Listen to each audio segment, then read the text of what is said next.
Ah, so good to see you. Welcome back. It's me, Mr. Sid, and I'm here with a new book for you. Today's read is The Busy Life of Ernestine Buckmeister.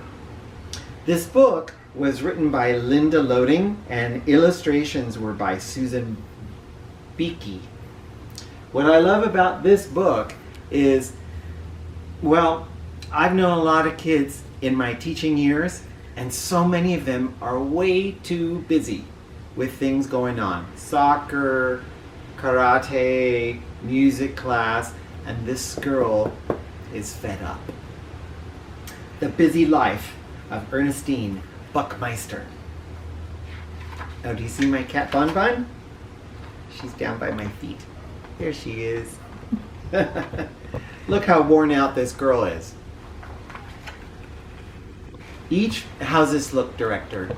Can you see well? All right. Each morning while Ernestine ate breakfast and Nanny O'Dear prepared lunch, Ernestine's father zoomed out to work and called, "Live life to the fullest, Ern!" That's short for Ernestine. And each morning Ernestine's mother zipped out to catch the bus and said, "Make every moment count, E!" That's her nickname for Ernestine. And each morning Hugo from next door asked, "Ernestine, you want to play after school?"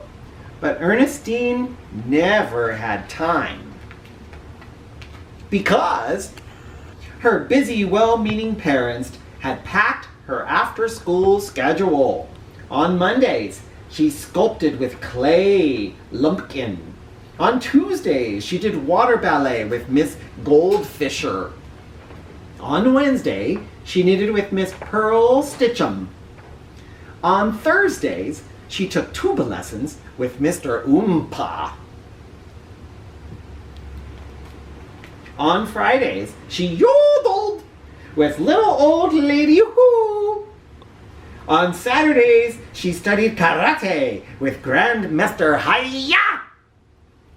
And on Sundays, she practiced yoga with Guru Prakash Pretzel. Thank goodness the Buckmeisters had Nanny O'Dear to help Ernestine stay on schedule. Nanny made sure Ernestine got to all her classes, but sometimes they were so busy, things got confused. She's yodeling at yoga. She's tubing in the pool. She's knitting at karate. When Mr. and Mrs. Buckmeister dashed home from work late one night, they noticed that Ernestine looked pale. "Maybe she needs some face painting lessons," said Mr. Buckmeister. Nanny O'Dear just said, "Oh dear." On her way to lessons each day, Ernestine slowed down long enough to catch Hugo play in his yard. He flip-flopped on his trampoline, giddy-upped like a cowboy, and bounced his ball.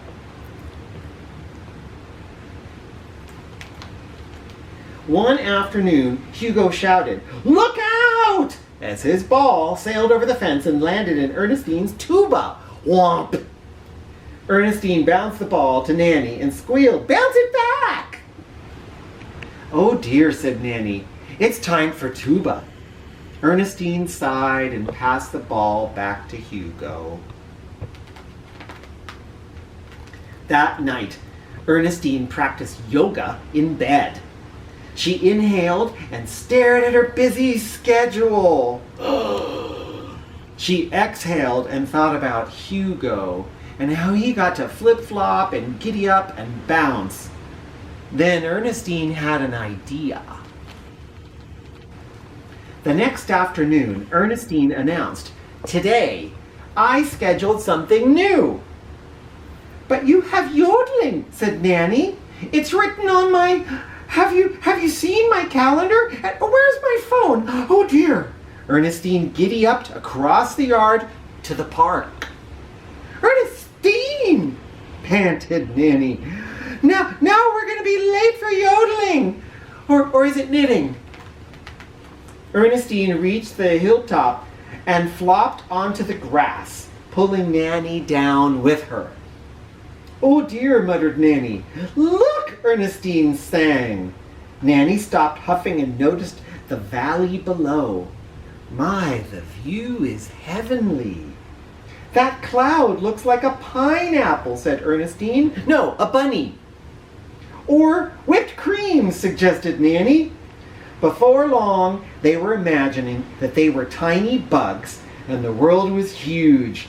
Then they were pioneers building a twig fort, and Nanny showed Ernestine how to make a daisy crown. Meanwhile, little old lady Who called Miss Buckmeister to report that Ernestine had missed yodeling.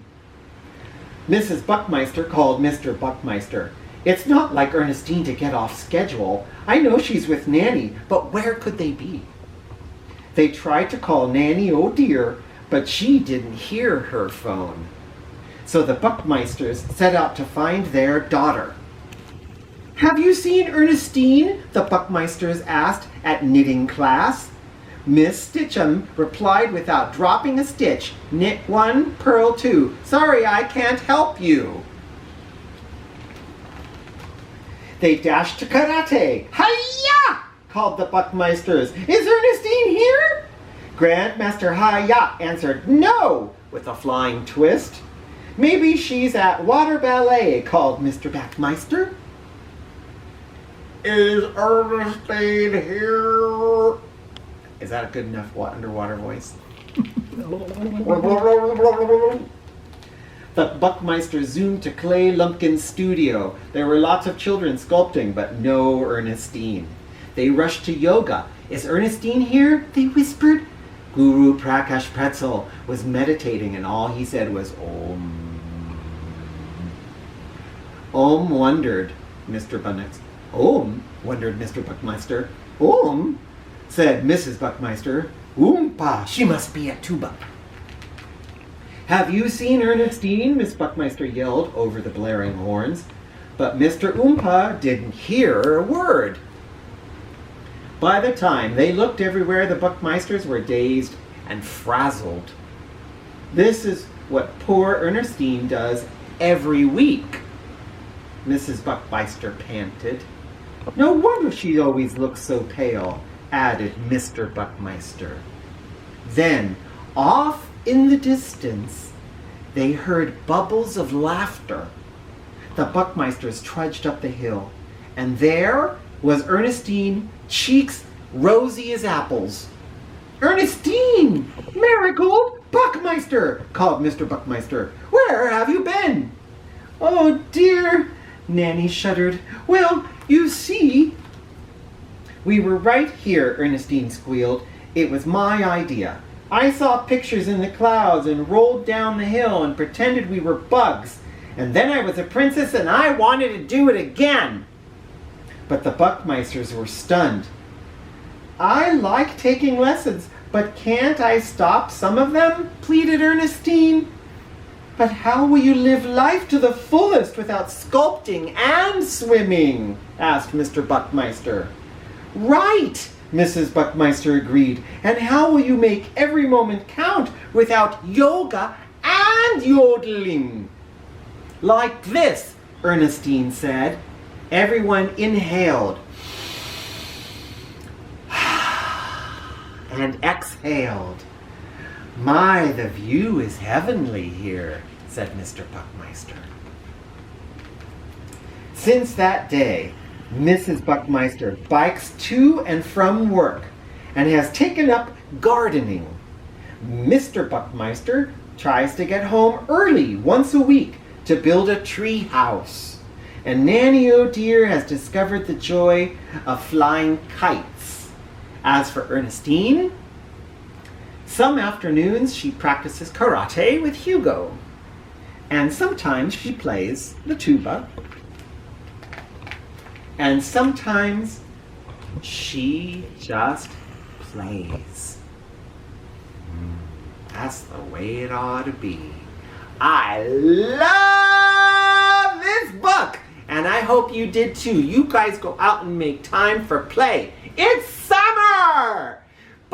everybody!